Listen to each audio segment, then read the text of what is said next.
दो भाई हैं कौरव और पांडव, लेकिन जैसे ही कौरव और पांडव हैं अब ये हुआ कि दोनों लगन में बंटवारा हो जाए, क्योंकि यही बंटवारों को लेकर के दोनों भाई पड़ोसियन में झगड़ा हुआ था। भगवान जैसे ही कहते हैं यही भगवान का किए शांति दूत बन करके गए। द्रौपदी मैया को जैसे ही भगवान का किए, भगवान से और द्रौपदी मैया का दो संबंध है, एक भक्त और भगवान का और दूसरा का नंबर पे भाई और बहन का। यही जब कौरव और पांडव में जब युद्ध होता है, काहे के लिए युद्ध हुआ? खाली एक छोटहन से बात को लेकर के। यही जगिया के समय जब यज्ञ हो रहा था तब कौरव लोग आए थे पांडव लोगों का घर देखने के लिए। आज ऐसे ही अंदर प्रवेश कर रहे थे, आज ऐसे ही जब घर में प्रवेश कर रहे थे, बस यह उसमें दुर्योधन भी जा रहा था। दुर्योधन जैसे ही आगे बढ़ा बस तब तक इसको पानी के अभ्यास हुआ, क्योंकि घर का कुछ बनावट ही ऐसा था। आज ऐसे ही आंगन में पानी का अभ्यास होता है, बस ये अपन धोतिया उठा करके चलने लगा। आगे गया तो पानी तो नहीं था, बस पुनः धोतिया छोड़ दिया और आगे गया, बस छोटा सा एक गड्ढा था, वही गड्ढे में गिर गया। और जैसे ही जब गड्ढे में गिरता है, भगवान भी बगल में खड़े थे। भगवान ने बोला खबरदार, कोई हंसेगा नहीं, लेकिन दुनिया मान जाए भीम जी कहाँ मानने वाले। भीम जी का इशारा पार करके द्रौपदी मैया भी हंसती। द्रौपदी मैया हंसती तो गरीबत। यही द्रौपदी मैया बोल पड़ी कि आज तक मैं सुनी थी, आज तक इन कानों से सुनी थी, लेकिन आज मैं इन आंखों से देख लिया कि अनहरे का लइका अनहर बोल। और जैसे ही द्रौपदी मैया यह बात बोल गई कि अनहरे का लइका अनहर बोल, यही द्रौपदी मैया के काल हो गया। और यह कहा कि भीम जी का दुपट्टा खींची और खींच करके दुर्योधन के ऊपर फेंक दी कि मैं तुम्हें काला विषधर नाग मानती हूँ, लेकिन हैलो के चुल समझ के बदल लेना। द्रौपदी मैया ते अपमान कर दी, लेकिन ये अपमान का बदला भुगतना पड़ा पांडव लोगों को। ये महाराज 10 बरस के लिए अज्ञातवास, 1 बरस के लिए वनवास, यहू पर जब दुर्योधन नहीं माना, अंततोगत्वा का किया अपने मामा शकुनी के द्वारा जुआ खेला। अरे जुआ खेलत के पांचों पांडव गए द्रौपदी हारी, जुआ खेलत के पांचों पांडव गए द्रौपदी हारी, जुआ खेलत के पांचों पांडव गए द्रौपदी हारी, जुआ खेलत के पांचों पांडव गए द्रौपदी हारी।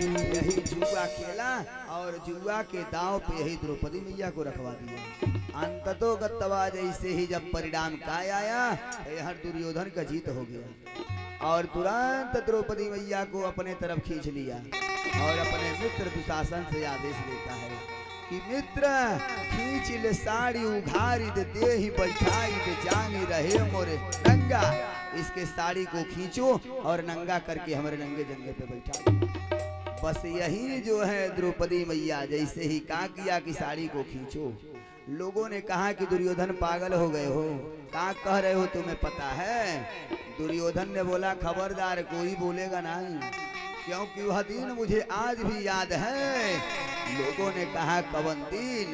तो दुर्योधन बोल गया कि थल जानी जब आगिरी गईली बाबली में, तो यही द्रौपदी थी। थल जानी जब आगिरी गईली बाबली में, यही द्रौपदी है। अरे सालती बाबती आई रामे, इहे द्रौपदी हमें दिहल सिगारी, आनर के अनर जन्म कही के मुसुकाई बजवल सिताली। अरे ऊ बदलाय जुए चुकी है, अब आइल बाट हमारे पारी। उनकर समय रहे तो बोल गई, लेकिन आज हमार समय है। अरे बीच सभा में उघार बजान, जे होख नहीं मत लागे गुहार। आज इनके साड़ी को खींचूंगा और नंगा कह के अपने नंगे जंगे पे बैठाऊंगा। अब जेकर माई दूध पियोले होखे आके बचा ले। भगवानो यही कहा कि ये बोल पड़े "ए दुर्योधन, अब तुहार माई दूध पियोले होखे तो नंगा कह के दिखा दो, क्योंकि यह कहा किया अभिमान कर लिया। हम तो हमेशा बोलता हूँ कि आसमान में उड़ने वाले, आसमान में उड़ने वाले, आहई धरती को पहचान, किसी का रहा नहीं अभिमान, किसी का रहा नहीं अभिमान, किसी का रहा नहीं अभिमान, किसी का रहा नहीं अभिमान, किसी का रहा नहीं अभिमान, किसी का रहा नहीं अभिमान, किसी का रहा नहीं अभिमान। आसमान में उड़ने वाले हो,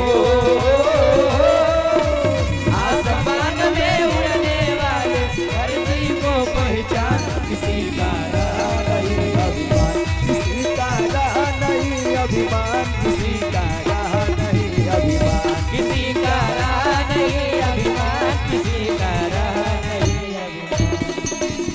संसार में भगवान किसी के अभिमान को रहने ही नहीं दिए। जैसे ही अभिमान कर लेता है, यही भगवान का किए द्रौपदी मैया को ढाल बना करके अखड़ महाभारत का योजना बदल दिए। योजना का बदल दिए? बोलिए सच्चे दरबार की। भगवान ने कहा अब तुम साड़ी को खींचो, हम साड़ी बढ़ाऊंगा। भगवानो चल दिए। हे दुर्योधन, अब तो हंसी साड़ी ना, अब होते बाणी तो हंसी साड़ी ना खिंचाई गुरुराज तो भाई, रहत हम आवत बाणी, तो हंसी साड़ी ना खिंचाई गुरुराज के भाई, रहा हम आवत बानी। हाँ तो हंसी साड़ी ना खिंचाई गुरुराज तो भाई, रहत हम आवत बाणी, तो हंसी साड़ी ना खिंचाई गुरुराज के भाई, रहा हम आवत बानी। राम ना बिगड़ी है देखा लोग का बिगाड़ी, राम ना बिगड़ी है जेकर लोग का बिगाड़ी, राम ना बिगड़ी है देखा लोग का बिगाड़ी, राम ना बिगड़ी है जेकर लोग का बिगाड़ी। हनुमत के गाड़ल झंडा केहू का उखाड़ी, हनुमत के गाड़ल झंडा केहू का उखाड़ी। खींचा खींचा खींचा खींचा जोर लगाई गुरुराज भाई, रहत हम आवत बानी, खींचा खींचा जोर लगाई गुरुराज के भाई, खींचा खींचा जोर लगाई गुरुराज भाई, रहत हम आवत बानी, खींचा खींचा जोर लगाई गुरुराज के भाई, रहा हमारा। बोलिए सच्चे दरबार की जय हो। जैसे ही जब भगवान कहते हैं कि हम हूँ अवते वाणी, ये हर द्रौपदी मैया अपने मन में सोच रही हैं कि अब के बुलावे, क्योंकि जैसे ही क्या कर रहा है, जब अपने मित्र दुशासन को आदेश देता है कि इसके साड़ी को खींचो और नंगा करके इसे हमारे नंगे जंगे पे बैठा दो। जैसे ही दुशासन आगे बढ़ा, अब द्रौपदी मैया अपने मन में सोच रही हैं कि किसे हम बोलाई तक के बोलाई। द्रौपदी मैया अपने मन में खाली इतना सोच रही है, लेकिन यो सोच रही हैं कि जब हमार भाई खुद ही जज है, आज जो फैसला सुनाता है, तो हम दूसरे से काहे के लिए कहें, काहे ने अपने भाई से कह दें, क्योंकि ये जो द्रौपदी मैया है, मैंने पहले से ही बताया है कि द्रौपदी से और भगवान से दो नाता है, एक भक्त और भगवान के, एक भाई और बहन के। लेकिन सबसे पहले क्या कर रही हैं, द्रौपदी मैया अपने भाई को बुला करके देख रही हैं और बीच सभा में सभी लोगों से बोल गई, अरे जियत बाजवले भयवा। द्रौपदी मैया बोल गई कि जब हमारा भाई अभी जी रहा है, अरे जियत बाजवले भयवा, ए हसानन आन के माथे चढ़ैब आ गाढ़ में भारी भरोसे हमार उन्हें तज के हम के गोहरैब अरे पांच पति पर ऐसी गति यही देश में साझी के आगे लगैब आ सासुर में सब कायरबा अब नैहर से बीरना बोलवै। अब अपने भाई को बुलाऊंगा और आई तब जाके सबके बताएगा। सभी लोग देख रहे हैं, आज सब लोग देख रहे हैं, लेकिन केहू कुछ कह नहीं रहा है। द्रौपदी मैया पुनः बोल गई, अरे नाहर बीरन बाह मरे आ हम काहे सियार निहारी परामे आ सास में सास रही जबले दुशासन भी की दया कन खावे। अरे जग के बेदी से मैं निकली भली जग के कुंड में जा पटी जइब अरे ना मुड़ब न झुकब कतऊ भल ही टुकड़े टुकड़े कटी जइब। आप लोग समझ रहे होंगे कि हई द्रौपदी आके चरणों में गिर के माफी मांगेगी, तो हई माफी मांगने वाली नहीं है, टुकड़े टुकड़े कट जाएगी ठीक, लेकिन केहू के सामने आकर के माफी नहीं मांगेगी, क्योंकि यह द्रौपदी की जो कथा है, अरे किस्सा है ये भाई बहन के प्यार का, किस्सा है भाई बहन के प्यार का, किस्सा है ये भाई बहन के प्यार का, किस्सा है भाई बहन के प्यार का। भेद न कोई जान सके भगवान का, किस्सा है ये भाई बहन के प्यार का, भेद न कोई जान सके भगवान का। किस्सा है ये भाई बहन के प्यार का, किस्सा है ये भाई बहन के प्यार का, भेद न कोई जान सके भगवान का, भेद न कोई जान सके भगवान का।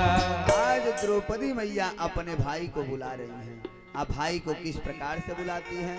जब भाई नहीं सुना तब द्रौपदी मैया तुरंत दुशासन की तरफ ताकती हैं, भाई जल्दी से आओ और आ करके साड़ी को खींचिए और जल्दी से यहाँ से निकल लो, नहीं तो अगर जो हमारे भाई आ गया ना तो अब जान लीजिए। अरे खींचू दुशासन जोर लगाई अटेर हमारे जो सुनी पई है, तब भौजी के गोदी में हुई है, तब हमें बाबी सवास हरी नहीं भूलई है। अरे टेर सुने नया बेर लगे कब सुन के ना बीर ना रही पई है। अरे नार नदी बनी डाकत रे आ चली के हिरना बीरना चली है। खाली सुनले में जितना समय लगे, जिस प्रकार से ही रंग छलांग लगाता है हमार भाई वही भांति दौड़ते हुए आएगा, खाली सुनले का देरी बा। लेकिन सभी लोग देख रहे हैं, लेकिन केहू कुछ कह नहीं रहा है। द्रौपदी मैया पुनः बोल गई, अरे चार पति मुड़ी अइलन पंचम अपारत भी बनी गइल बेचारू। अरे आन के हाथ में आपन नारी उघारी लके चटके नहीं तारू। अरे ऐसे में ना बिसरैब तू पति देवत पांडव भइल उतारू।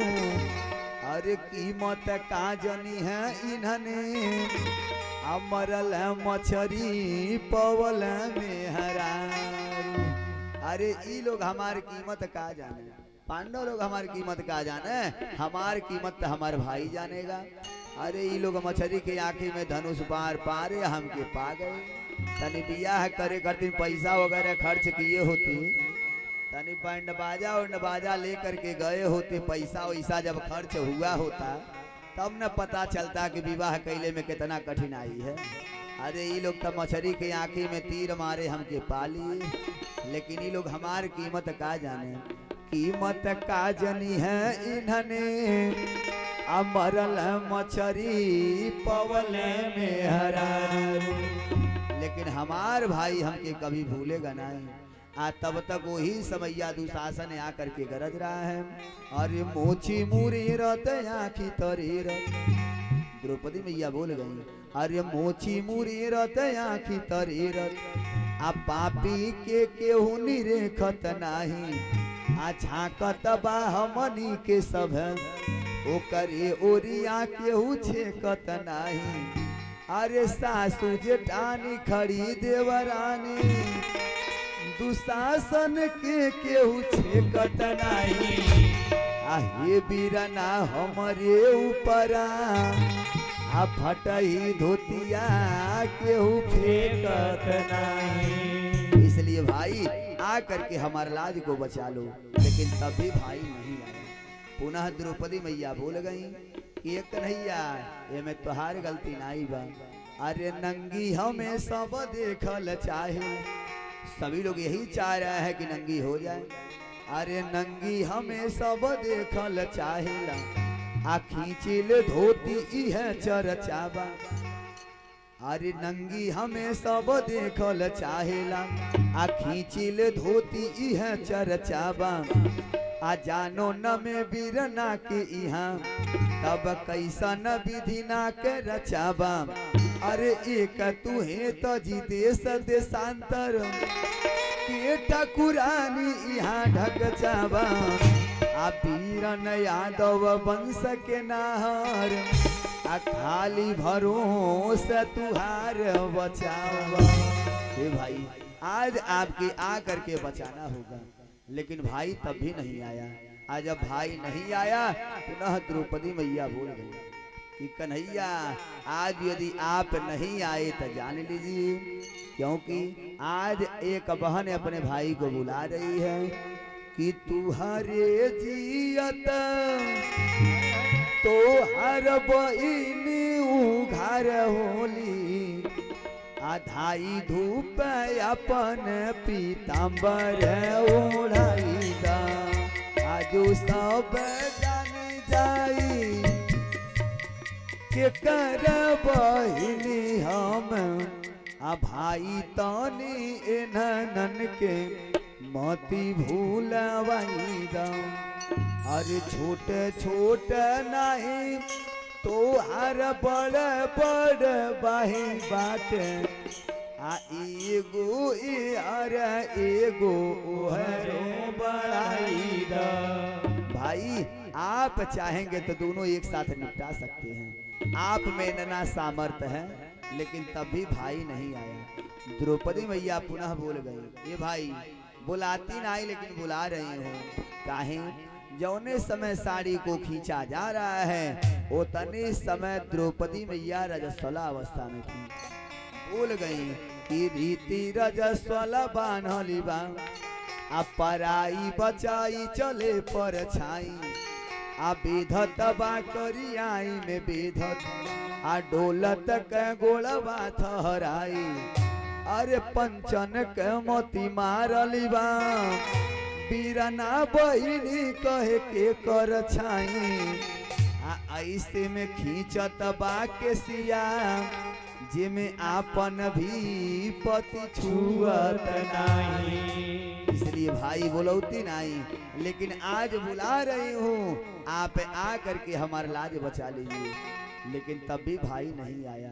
पुनः द्रौपदी मैया बोल गई, अरे गाढ़े में जो बिसरई तू, गाढ़े में जो बिसरई तू, हम जातू हंसे फिर बोलब नहीं। आ तू बहिनी बहिनी कहब, नाता कबो फिर जोड़ब नहीं। अरे सावन में तुहे बाधी बधे, रकई फिर ताल में बोरब नहीं। आ पूस में ले खिचड़ी आईबा, गठरी सड़ी जा पर खोलब नहीं। भाई अगर जो सावन में एक त्योहार आता है, जौने का नाम ही है रक्षा बंधन, यह दिने हर बहन अपने अपने भाई के रक्षा बंधन बांधने के लिए जाती है। भगवान द्रौपदी मैया बोल गई भगवान से, ओ दिने हम आई नाई, भले आपके हाथ हो इसे रह जाए, लेकिन आखिरी दम अरे पूस में ले खिचड़ी आईबा, आ गठरी सड़ी जा पर खोलब नहीं। अगर जो खिचड़ी में तू हमारे यहाँ सामान लेकर के आए कन्हैया, अरे वैसा सड़ जाएगा ठीक, लेकिन ओके हम खोलूंगी नहीं। तभी नहीं आया भाई। आज जब भाई नहीं आया, पुनः द्रौपदी मैया बोल गई, अरे एक प्रदुम्न ना रही है। जौने समय साड़ी खींचा जा रहा था, भगवान की एक ही संतान हुए थे जिनका नाम प्रदुम्न था। द्रौपदी मैया बोल गई, अरे एक प्रदुम्न ना रही है, अब ही बिटिया बेटवा बड़ हुई है। आ सौरी पोतावे बदे तुहे भेजी, आ भौजी हमारे जरूर बोलई है। अरे तौने दिना हम आई बना, पुरुखा भी तुहार मनाई न पई है। आ तू गोड़वा के तनो गिरबा, सौरी बिना पोतले रही गई है। जौने दिने जब ये साड़ी खींची जा रही थी, भगवान के एक ही पुत्र हुए थे जिनका नाम प्रद्युम्न था। भगवान कहते हैं, द्रौपदी मैया कहती हैं कि वो सौरी वैसा रह जाएगा ठीक, लेकिन हम आई नहीं। भौजाई हमके बुलावल चाहिए लेकिन आऊंगा नहीं। बाबू हो, ये कलयुग में अब तक तमाम प्रकार का चीज हो रहा है, क्योंकि यह सौर लिपने का काम कौन करता है? जो लड़का होता है उसकी बुआ होती है, बुआ ही लिपती है। लेकिन अब तक कलयुग में नया फैशन आ गया, अगर जो सौर लिपे करती एगो लड़का हो जाता तब तब वही सौर लिपे आ जाता रही, टूट हो गई तब वो वही सौर लिपे आ जाता रही। आ कहीं तीसरका लड़का हो गया बाबू हो, तो घरवा में से औरतियन के आवाज आ रहा है, पप्पू का पापा, अरे बार बार आप ही का दीदी आ रही हैं, अब की पारी हमारे दीदी आई हैं। अब हल बाणई भैया लोग ये तुरंत कह देते हाँ, लेकिन नहीं, यह सौर लिपने का काम खाली जो है वह बुआ ही करती है, जो लड़का है वो कर बहिन। लेकिन ये कहती है कि सौर ऐसा रह जाएगा, लेकिन हम आऊंगी नहीं। पुनः द्रौपदी मैया अपने भाई को याद दिलाती हैं, कन्हैया इतना नहीं और चीज जान लीजिए। अरे दूजी का पर्व लगे हमारी, करसी अब भाई मिठाई न खाब। भैया दूज का एक त्योहार आता है जिसका नाम भैया दूज है। एक भैया दूज के दिने हर बहन अपने अपने भाई की यहाँ हर भाई अपने अपने बहन की यहाँ जाता है, क्या करने के लिए? मिठाई खाने के लिए। द्रौपदी मैया भी बोल गई, अरे दूजी का पर्व लगे हमारी, करसी अब भाई मिठाई न खाब। अरे बीरन जई है सबे बहिनी घर, आ बैठी दुआरिका में तू पछितैबा। अरे आवे नबे के तनो आईबा, पर द्रौपदी के कबो तू जियत पैबा। अरे के सुनी है कि सुना के तबे, आ की सुनी कही के गोहरैबा। क्योंकि भगवान का नाम कृष्ण है, तब द्रौपदी मैया को भगवान प्रेम से किसुनी किसुनी कहते थे। ये दिने आप हमें पाएंगे नहीं, लेकिन तब भी भाई नहीं आया।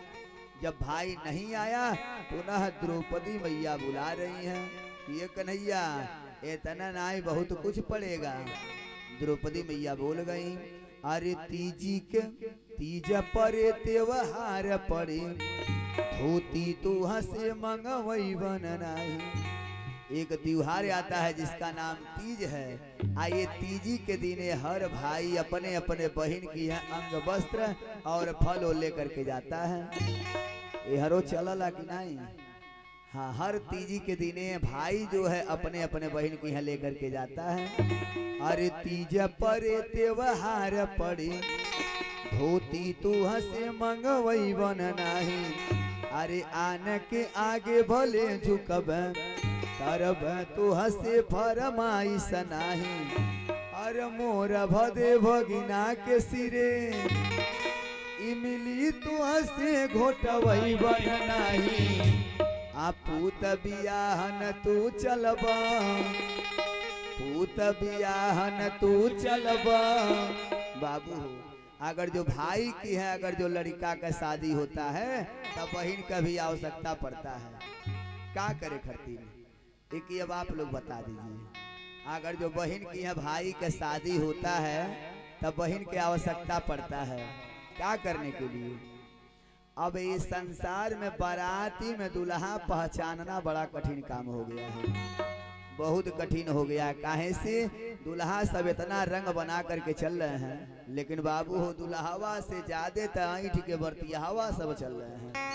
जितना बढ़िया दुल्हावा नहीं चढ़ा रहे हो उसे खतरनाक बरतियावे चढ़ा के जा रहे हैं। आइए कह को तो ऐसन ऐसन बरतिया जाते हैं बाबू हो, सफेद रुमाल सब लिए रहेंगे इतना सुंदर के जौन से मुहवा नहीं पूछ के हाली हाली सब जुतवा पूछते हैं। ये कह को ऐसन ऐसन बरतिया जाते हैं, लेकिन अब बाराती में दूल्हा पहचानना बड़ा कठिन हो गया है। लेकिन एक चिन्ह ऐसा है आज भी जो ये बताता है कि यही दूल्हा होगा। अब इतना तो हम बता देंगे, अब आप लोग बता दीजिए कौन कपड़वा के हो कितनों क्रिच टाइट कई के चल जाए, लेकिन कजरहिया आंख बताती है कि दूल्हा यही होगा। कपड़वा के हो कितनों सुंदर पहिर ले, लेकिन कजरवा तो खाली दूल्हा भर लगाएगा ना, आके सगरो बरती हवे काजर लगा लगा जाइए। बोलिए सच्चे दरबार की जय हो। कहती हैं अरे पूत बियाहन तू चलबा आ हम काजर आकी लगाई बनाए। कन्हैया आपको आना होगा चाहे कुछ भी हो जाए। भगवान अभी सोच ही रहे थे, पुनः द्रौपदी मैया बोल गई है कन्हैया ये में आपका दोष नाई बा। अरे फटली न बेवाई कनाई तुहे तब का जनब कस पीर पर आई। अरे जे के बेवाई फाटता है न कन्हैया, वो बेवाई का कीमत वो जानता है। जब दुखवा पड़ता है आदमी के ऊपर तब दुख का कीमत वो बुझला, लेकिन आपके ऊपर कभी दुख पड़ब नहीं किया तो आप दुख का कीमत का बुझेंगे कन्हैया। अरे फटली न बेवाई कनाई तुहे तब का जनब कस पीर पर आई। आ दोष तुहार न बाट जनमत आली हल पाप कपार चढ़ाई। अरे कंस के जेली में रोवत तज के चल गई जे अपन माई। तने चीन भइल अपने महतारी के उ आन के कैसन लागत भाई। ये अपने माई दादा का नाई भैलू हमार गलती है कि हम आपके भाई मान रहे हूँ, लेकिन तब भी भाई नहीं आया। आज जब भाई नहीं आया द्रौपदी मैया पुनः बोल गई। द्रौपदी मैया पुनः बोल गई अरे द्रुपद सुता की लाज बचा लो आज मुरलिया वाल कहाँ तुम सो गए हो। कहाँ तुम सो गए हो, तुम सो गए हो, कहाँ तुम सो गए हो। द्रुपद सुता की लाज बचा लो आज मुरलिया वाल कहाँ तुम सो गए हो। कहाँ तुम सो गए हो। द्रुपद सुता के लाज बचा लो आज मुरलिया वाले कहाँ तुम सो गए हो। कहाँ तुम सो गए हो। कहाँ तुम सो गए हो। कहाँ तुम सो गए हो। कहाँ तुम सो गए हो। कहाँ तुम सो गए हो। लेकिन तभी भाई नहीं आया। आज जब भाई नहीं आता है पुनः द्रौपदी मैया बोल गई कन्हैया ये में आपका दोस्त नहीं है। अब वही द्रौपदी मैया इतना सोचे ही सोचे तब तक दुशासन आकर के साड़ी को पकड़ लिया, और जैसे ही साड़ी को पकड़ता है द्रौपदी मैया अपने मन में सोच रही है एक कन्हैया अरे अब आ करके बाद में करेंगे क्या। अरे आचर धई लसरे पपिया दुर्योधन पी तत बाट इताली। खींचिले हाली से खींचिले करड़ सुना वत बाट इगारी। कैसे कही जातन बा कुछ लाजक बा ती जहाज से भारी आई के काम करब पिछवा अब नाभि से छू तल चाहे साड़ी। एक नैया अब तई साड़ी भी साथ छोड़ रहा है, अब वादी में आ करके क्या करेंगे। जब पुनः उसके बावजूद भी भाई नहीं आया, जब भाई नहीं आता है पुनः द्रौपदी मैया अपने साड़ी को पकड़ करके खुद ही बैठ गई।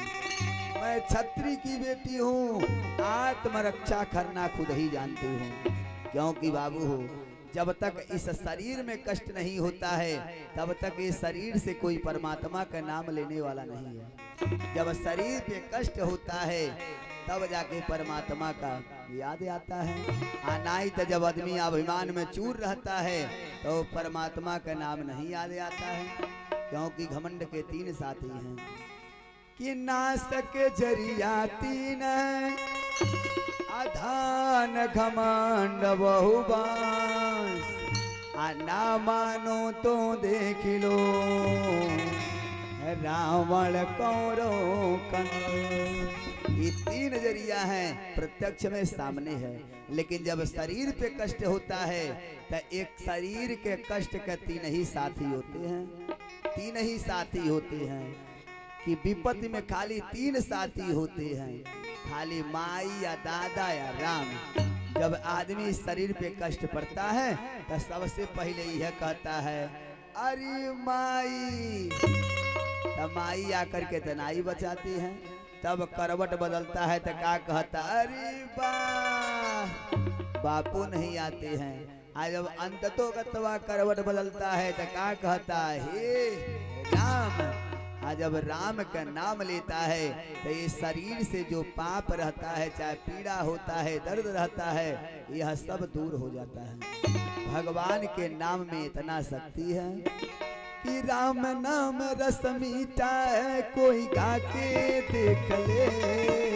राम नाम रस मीठा है, कोई गा के देख ले।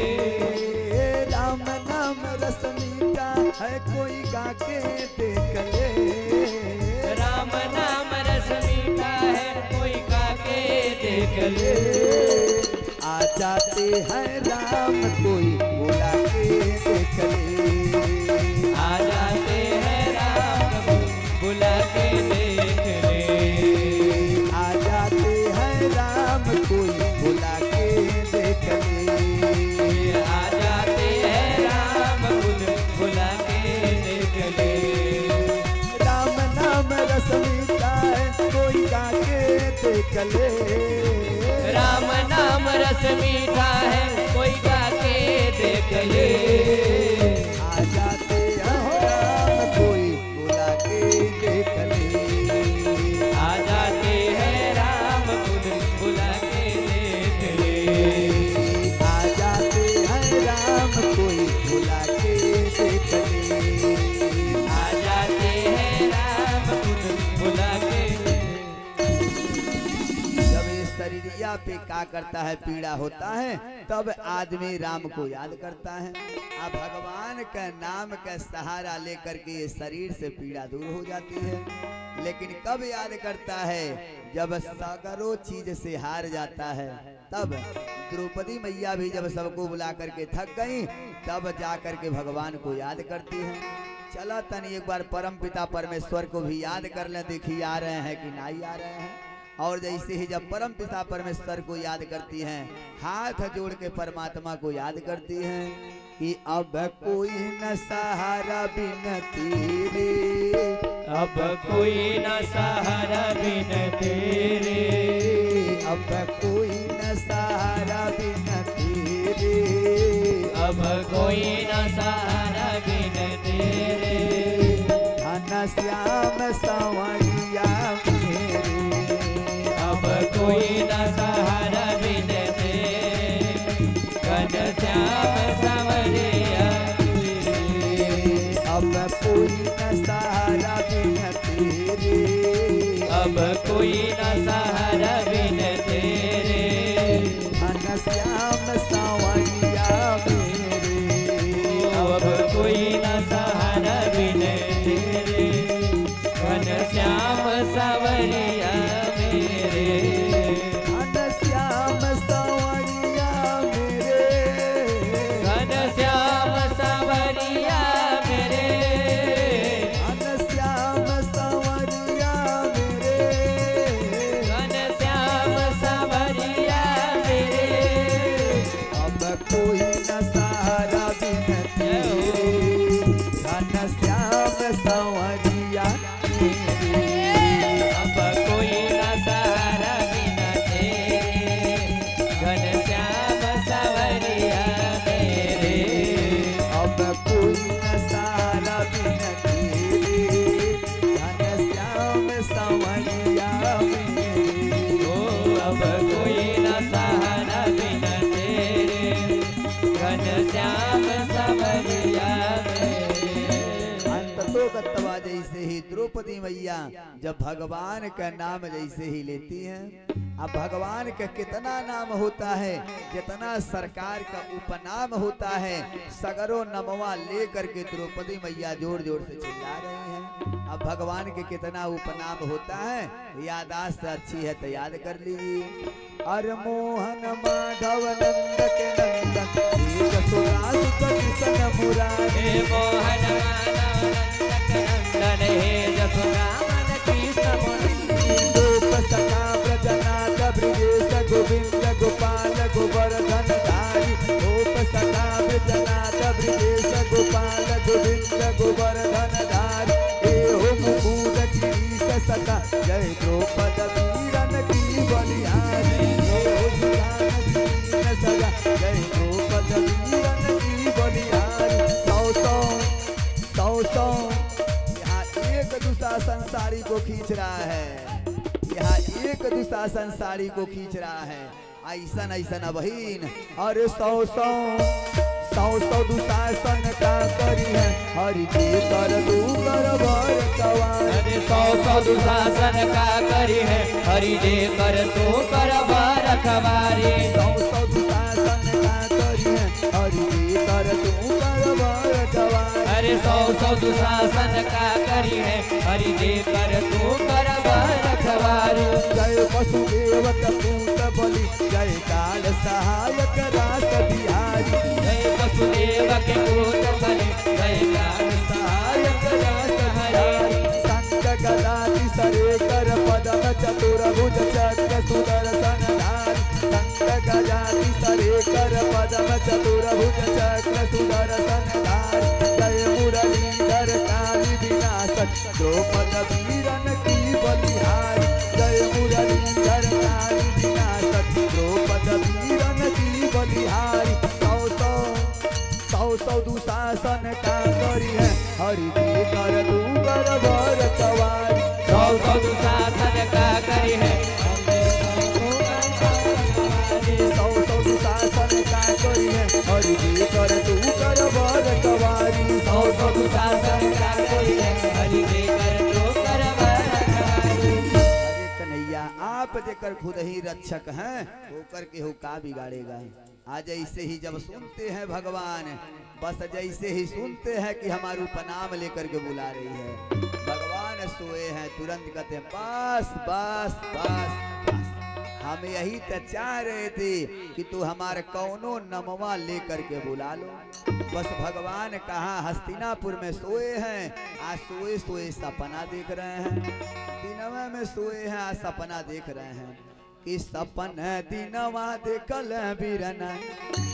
द्वारिका में जैसे ही भगवान सोए हैं और सोए सोए सपना देख रहे हैं, आज साड़ी कहाँ खींचा जा रहा है, हस्तिनापुर में। भगवान सोए हैं और सोए सोए सपना देख रहे हैं गोलू जी। सपना दिनवा देखल बीरना, बहिनी पड़ली बड़े आफत माही, आ ऐसे दीदिकाई बोलावती बाम, आ जैसे कबो गोहरावत नाही। अरे अकुलैलहिया जस कापे दिया, अरे आपन आत उठी गदा पर धाई, और बहिया भर की अंगुरी सर की, अब चक्र सुदर्शन मानत नाही। भगवान सोए सोए सपना देख रहे हैं कि आज तो हमार बहन कोनो सांसत में पड़ गई है। भगवान सोए सोए एक हाथ गदा पे, आज अब नींद खुल्ला है तो क्या देख रहे हैं कि ऊपर चक्र सुदर्शन नाच रहा है। भगवान तुरंत क्या करते हैं, एक ही चीज कहते हैं कि आ गईली आ गईली आ गईली आ गईली। एक ही चीज भगवान कहते हुए उठ रहे हैं, अली अब ही अली उठत देहिया तुरत अंगरैल, आचूस में फूलल छाती त रुखमिड़ी के अकवारी में नाही समैल। अरे हैली कुटाहर बंधु सहायक नंद के नाहर बाहर अइल। भगवान एक ही चीज कहते हैं कि आ गईली आ गईली आ गईली आ गईली। और यही कहते हुए भगवान बाहर चल दिए। और जैसे ही आ रहे हैं, आज भगवान सोच रहे हैं कि बहन के पास जाना है, कितना जल्दी हम चल। आज भगवान वो भांति से चल रहे हैं कि राम के बाण समान गुमान, जौने प्रकार से राम जी बाण मारते थे, आज वही भांति से कृष्ण जी चल रहे हैं। भगवान श्री कृष्ण चल रहे हैं कि राम के बाण समान गुमान, भल गईल नब ई जग चीरे, और भूई से मारल एक छलांग, गईल आकाश नदी तट तीरे, अरे पूछल जाई खगेश उहाँ, प्रभु जई बका कैल बड़ धीरे। तो भगवान एक ही चीज कहते हैं, देखिए अपन लक्ष्य भगवान बता रहे हैं कि कहाँ जाना है कि हाँ द्रौपदी द्रौपदी द्रौपदी आ द्रौपदी द्रौपदी द्रौपदी द्रौपदी। भगवान सर्वदा खाली अपन लक्ष्य बता रहे हैं कि मुझे जाना कहाँ है कि हाँ द्रौपदी द्रौपदी द्रौपदी आ द्रौपदी द्रौपदी द्रौपदी द्रौपदी। गरुड़ जी जैसे ही दिन सुन रहे हैं, अच्छा हस्तिनापुर जाना है। अरे सरकार खाली पिठिया पे बैठिए थे। गरुड़ जी से भगवान कहते हैं हमारे खाली पिठिया पे बैठिए, अब हम तुरंत पहुंचा दे रहा हूं। भगवान कहते हैं ये गरुड़ जी, आज जितना जल्दी हम जाना चाहता हूं, आप उतना जल्दी हमें पहुंचा नहीं पाएंगे। गरुड़ जी कहते अरे सरकार हम वो गरुड़ हैं। भगवान कहते हैं ये दादा ई कौन नया गरुड़ आ गए, यूहन गरुड़ है जेकरे पिठिया पे हम रोज बैठता हूँ। गरुड़ जी कहते अरे सरकार खाली पिठिया बैठिए थे। इन्होंने कहा का करबो, अरे कहल गरुड़ मोरी पिठिया समारी धरा, गरुड़ मोर पिठिया समारी धरा, कहल गरुड़ मोर पिठिया समारी धरा, गरुड़ मोर पिठिया समारी धरा। चार पाख मारी के आकाश उड़वाई दे, चार पाख मारी के आकाश उड़वाई दे, चार पाख मारी के आकाश उड़वाई दे, चार पाख मारी के आकाश उड़वाई दे।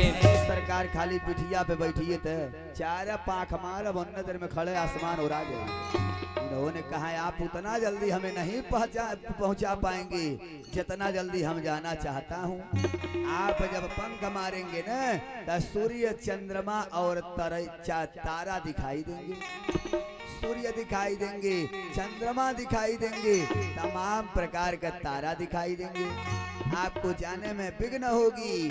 अरे गरुड़ जी ने कहा करे सरकार खाली बैठिए थे, आज अगर जो चंद्रमा सूर्य भी दिखाई दे दिए ना तो सरकार एक बात अब जान लीजिएगा, अरे छोटा मोटा तरई गिनती कर बनाही, छोटा मोटा तरई गिनती कर बनाही, छोटा मोटा तरई गिनती कर बनाही, छोटा मोटा तरई गिनती कर बनाही। चोचन से मारी चांद सूरज हटाई दे, चोचन से मारी चांद सूरज हटाई दे, चोचन से मारी चांद सूरज हटाई दे, चोचन से मारी चांद सूरज हटाई दे। सरकार खाली बैठिए थे, अरे छोटा मोटा तराइन का गिनती कर बनाई, आ चोचनन से मारी चांद सूरज हटाई दे। अरे सरकार आज खाली बैठिए थे, आज छोटहन मोटहन केहू का इंतजार नहीं करूंगा। आज भी देखिए आदमी आवेश में आता है तो कुछ भी बोल जाता है। आज गरुड़ जी भी भगवान से बोल रहे हैं कि अगर जो सूर्य चंद्रमा भी दिखाई दिए तो चोंचे से मारूंगा किनारे हो जाएंगे, लेकिन भगवान कहते हैं कि आप उतना जल्दी हमें नहीं पहुंचा पाएंगे। गरुड़ जी कहते हैं साधारण गरुड़ नहीं है, अरे हम ऊ गरुड़ हई, अरे अमृत कुंभ बचपन में ले ली हम, अमृत कुंभ बचपन में ले ली हम, अमृत कुंभ बचपन में ले ली हम, अमृत कुंभ बचपन में ले ली हम। आज तो जवानी बजवनी हो दिखाई दे, आज तो जवानी बजवनी हो दिखाई दे, आज तो जवानी बजवनी हो दिखाई दे, आज तो जवानी बजवनी हो दिखाई दे। सरकार जहिया हम छोटहन रहनी तहिया ते अमृत का कलश लेकर के आए थे, आज तो हम पूरा जवानी में हूँ, पूरा जवानी दिखा दूंगा। लेकिन खाली पिठिया पे तो बैठिए, अगर जो समय से आपके नहीं पहुंचा दिए तो एक बात ये अब्बा जान लीजिएगा, अरे बनिता का पुत्र हमें जनी हकनाई तो, बनिता के पुत्र हम जनिता कमाई तो, बनिता का पुत्र हमें जनी हकनाई तो, बनिता के पुत्र हमें जनी हकनाई दे। द्रौपदी के आगे पल भर में झुकाई दे, द्रौपदी के आगे पल भर में झुकाई दे, द्रौपदी के आगे पल भर में झुकाई दे, द्रौपदी के आगे पल भर में झुकाई दे। सरकार आप खाली पिठिया पे बैठिए थे, अरे बनिता का पुता हमें जनी कन्हाई तू, आ द्रौपदी के आगे पल भर में झुकाई दे। खाली बैठिए थे, बैठा जितना समय लगता पहुंचाते हुए समय नहीं लगेगा। भगवान तुरंत कहा कि अच्छा चलिए हम चल रहा हूँ, खाली हमसे आगे निकल करके दिखा दीजिए तो हम आपको मान जाऊंगा। भगवान सोच रहे हैं इनके तो अभिमान हो गया, अब इनके पहले क्या करें कि पहले जाएं कि क्या करें। हम तो प्रतिदिन बोलता हूँ कि पल से पल में क्या हो जाए, पल से पल में क्या हो जाए, अब पता नहीं तकदीर का, गति ब्रह्मा की तरह नकाल अजब खेल रघुवीर का, गति ब्रह्मा की तरह नकारे अजब खेल रघुवीर का, गति ब्रह्मा की तरह नकारे अजब खेल रघुवीर का, गति ब्रह्मा की तरह नकारे अजब खेल रघुवीर का। पल से पल में क्या हो जाए हो, पल से पल में क्या हो जाए, पता नहीं तकदीर का, गति ब्रह्मा की तरह नकाल अजब खेल रघुवीर का, गति ब्रह्मा की तरह नकारे अजब खेल रघुवीर का, गति ब्रह्मा की तरह नकारे अजब खेल रघुवीर का, गति ब्रह्मा की तरह नकारे अजब खेल रघुवीर का।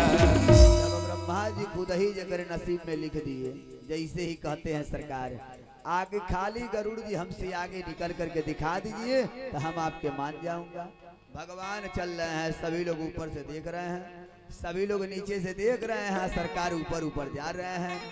अरे आन के ना बहिनी के गुहार, आ भाई चला तब काहे मुड़ेरी, अरे मेघ पटे रवि चंद्र ढले, मिली के तरई बिछुड़े पिछुड़े रे, अरे लोग निहारी रहे असमान में तीन समान समान उड़े रे, अरे आगे पीताम्बर बीच में कान्हा, आ बेचारू पिछाड़ू खगेश। भगवान गरुड़ जी से बतिया रहे थे, वो तना देरिया भगवान का पीताम्बरी भगवान के साथ छोड़ दिया। अरे सरकार आप यहाँ बात कर रहे हैं, आऊ बेचारी एक ही चीज कह रही है कि आई के का करबो पिछमाय अब नाभि से छूटल चाहे ले साड़ी। आय आप अब यहाँ बतिया रहे हैं, आप यहाँ बात करिए तो ले हम ही चल के बचाऊंगा। लोग देख रहे हैं कि आगे पीताम्बरी जा रहा है, बीच में कन्हैया और पीछे से गरुड़ जी दौड़ा रहे हैं, और भगवान चलते हुए जा रहे हैं। आज भगवान जा रहे हैं कहाँ? अपने बहन का लाज बचाने के लिए, लेकिन सभी लोग देख रहे हैं। द्रौपदी मैया तब तक देख ली, भगवान का जैसे ही पीताम्बरी दिखाई दे रहा है, आज ऐसे ही पीताम्बरी देख ले रही हैं, अब सभी लोगों को समाज में गाली दे रही हैं। लोग एक ही चीज कह रहे हैं कि अब इनकर लाज बची। अरे इनके चाहिए कि जाके दुर्योधन के चरणों में गिर करके माफी मांगे। ये अब गाली दे रही हैं तो इनके बचाएगा कौन? लेकिन जैसे ही पीताम्बरी देखती हैं द्रौपदी मैया सबको बीच सभा में गाली दे रही हैं तो लोग कह रहे हैं अरे केहू केहू कहल से अब नहीं लाजवती, केहू कहल से अब नहीं लाजवती, केहू केहू कहल से अब नहीं लाजवती, केहू कहल से अब नहीं लाजवती। लोग कह रहे हैं अब इनकर लाज नहीं बची। तो केहू केहू कह रहा था अरे केहू केहू कहल से मालिक राम बटे, केहू कहल से मालिक केहू केहू कहल से मालिक राम बटे, कहल से मालिक राम बटे। अब देखो भगवान का मर्जी का होता का नहीं। आ तब तक तो भगवान आ ही गए। आज ऐसे ही पीछे से भगवान आते हैं, द्रौपदी मैया देखी तो खुद ही बोल पड़ी। जैसे ही भगवान को देख रही हैं द्रौपदी मैया बोल गई अरे कान्हा के निहारी बोली अरे बड़ा आली अइला, ए कन्हैया बड़ा जल्दी आए हैं। आज भी देखिए जब व्यंग बाण है, आज जब कोनो रिश्तेदार ढेर दिन पे किसी के वहां जाते हैं तो लोग क्या कहते हैं ये पहुना इतना जल्दी जल्दी आएंगे तब पता का चली घर का पूरा अनाज खत्म हो जाएगा। यह व्यंग बाण है। द्रौपदी मैया भी बोल गई अरे कान्हा के निहारी बोली बड़ा आली अइला, का ये कन्हैया बड़ा जल्दी आ गए हैं। भगवान कहते हैं कि द्रौपदी अरे हम इंतजार कौन चीज का नहीं किया हूँ बहन, हम मान रहा हूँ हमसे गलती हुआ है लेकिन कसम से सही बता दी जैसे ही सुना हूँ वही प्रकार से भगे भगे आया हूँ। और कान्हा के निहारी बोली बड़ा हाली अइला, व्यंग बाण मरली मनावे लगल ऐसे ही व्यंग बाण मार रही हैं। बस भगवानों बैठ करके मना रहे हैं कि द्रौपदी अरे कैली तैयारी नहीं आजो अली सवारी नहीं, आधाई धूप अली पुकार कान में पड़ी। बहन जैसे ही सुना हूँ तैसे दौड़ते हुए आ रहा हूँ, लेकिन हाँ मान रहा हूँ कि हमसे गलती हुआ है, लेकिन सुन लो माफ कर गलती भइल बड़ा आलिब और दसल सुनल मोरे बहिनी।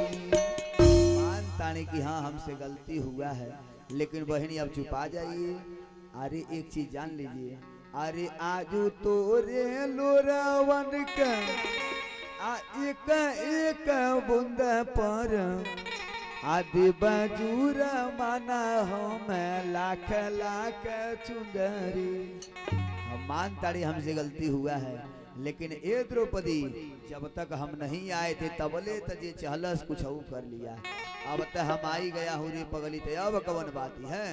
द्रौपदी मैया बोल गई अरे बोल कान्ह धर्म न धीर आ कानई के अकुताइल बाटू, अरे साड़ी के ऊपर साड़ी ओढ़ाइब काहे बदे घबराइल बाटू, अरे राही में पानी भी ना पियली तब गाल फुलाइल कोहाइल बारू, अरे सगरो दुआरी का तुहर आलू गरीब काहे कोहाइल बारू।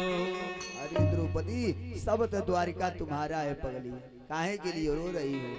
द्रौपदी मैया बोल गई है कन्हैया अरे हम आपसे ज्यादा ही थोड़े कुछ मांगी हूँ, खाली इतना न कहलिया कि हमार लाज बचा दी हो। अरे राजवपा तना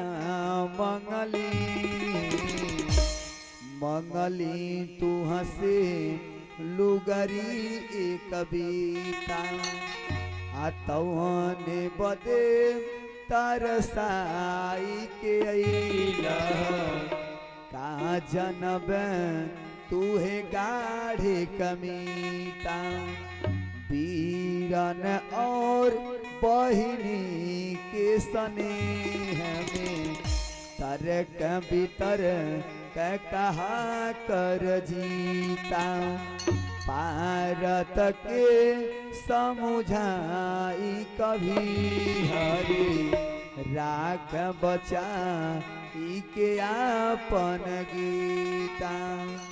अरे हम तो सहीहन कहली आकर के हमारी इज्जत बचा लीजिए, लेकिन अबहिन के आए हैं। भगवान एक ही चीज कहते हैं कि द्रौपदी अब जल्दी से छुपा जा। अरे आँची न लागे देवे तुम्हें हम, अरे काहे बदे तू घबराइल बाटू। भगवान एक ही चीज कहते हैं द्रौपदी, अरे पोछ ललोर सुहात न बाम, न त चक्र सुदर्शन से कही देव। आछाई झका झोरब पूर आकाश, नक्षत्र गिराई तुहे पटी देव। अरे टूटे परे रविचंद्र परे, पर तोर दुलार झरे नाही देव। द्रौपदी जल्दी से अब आंसू को पोछ लो।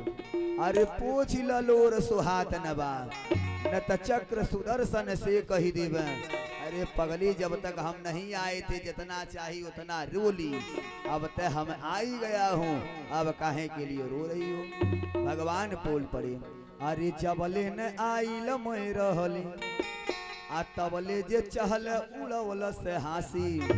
अरे तारू में दांत जमा के करे, धरती के करे रक्तन कर प्यासी। अरे भूई उलाटब आकाश गिराई, के तू है बहिनी बनई हन दासी। अरे पैरी के छाती पे कोदो दरम, अब हिन जियत बाड़ई द्वारिका बासी।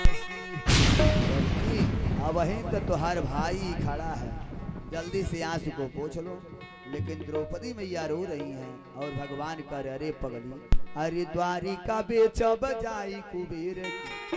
भाई जितना द्वारिका है ना ये कुल्ही बिक जाएगा। अरे द्वारिका बेचब जाई कुबेर के, आ ओकर साड़ी का गाठी मंगईब। आ चूके उहो रधवा के नीलांबर, आ फिरो चोराई तुहे पहिरईब। अरे जो एतनो पे न माने दुशासन, अंत अचूक उपाय लगईब। अरे छोड़ी पीताम्बर ढाक बलाज, आ तोहरे बदे आज दिगंबर होई। आज अपने आप को नंगा कर लूंगा ठीक, लेकिन तुम कैसे ही सोच ली कि तुमको हम नंगा होने दूंगा। अरे पगली जब तक नहीं आए थे तब तक जितना इच्छा करी उतना रो ली, अब तक छुपा जाओ। बोलिए सच्चे दरबार की जय हो। भगवान द्रौपदी मैया से बोल गए, अरे कान्ह कहे धर आँखी लखम, कान्ह कहे भरी आँखी लखम।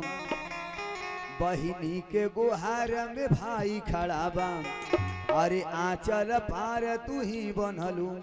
अब हिले निशान पड़ा के पड़ाबा। बहिनी अब हिले आंचल है फाड़ी हो न, अब हिले है पानी हो, अब हिले निशान हो, इसे पड़ा है। आज भी मुझे याद है। बोलिए सच्चे दरबार की जय हो। अरे कान्ह कहे भरी आँखी लखम, आ बहिनी के गुहार में भाई खड़ा बा। अरे आचर पारी तू ही बनलू, अब हिले निशान पड़ा के पड़ाबा।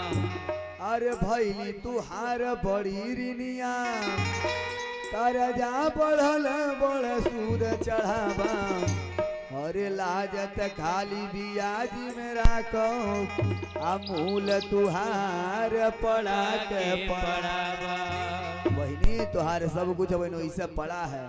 आज हम इन लोगों को दिखा दूंगा कि तुम किसकी बहन हो। बोलिए सच्चे दरबार की। आज हम भी दिखा दूंगा।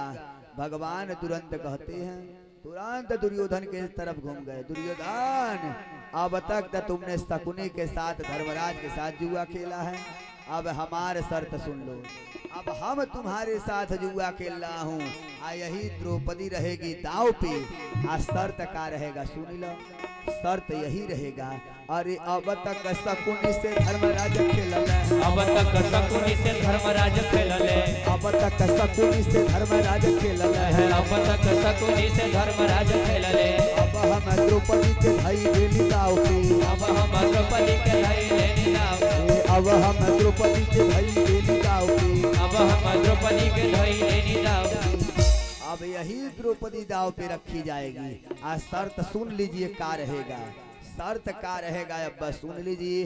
अरे अंगुड़ी व अंगुड़ी का फोड़ के दुलू बाबा, अंगुरी के फोड़ के दुलू बाबा, अंगुड़ी व अंगुड़ी का फोड़ के दुलू बाबा, अंगुरी के फोड़ के दुलू बाबा। न कभी उघार दे तबीर मान ले हम, न कभी उघार दे तबीर माने ले न कभी उघार दे तबीर मान ले न कभी उघार दे तबीर माने ले शर्त यह रहेगा। अरे अंगुरी कौन चलावे, अब हम साड़ी को बढ़ाऊंगा आ तुम साड़ी को खींचो, जितना दम हुई उतना दम लगा।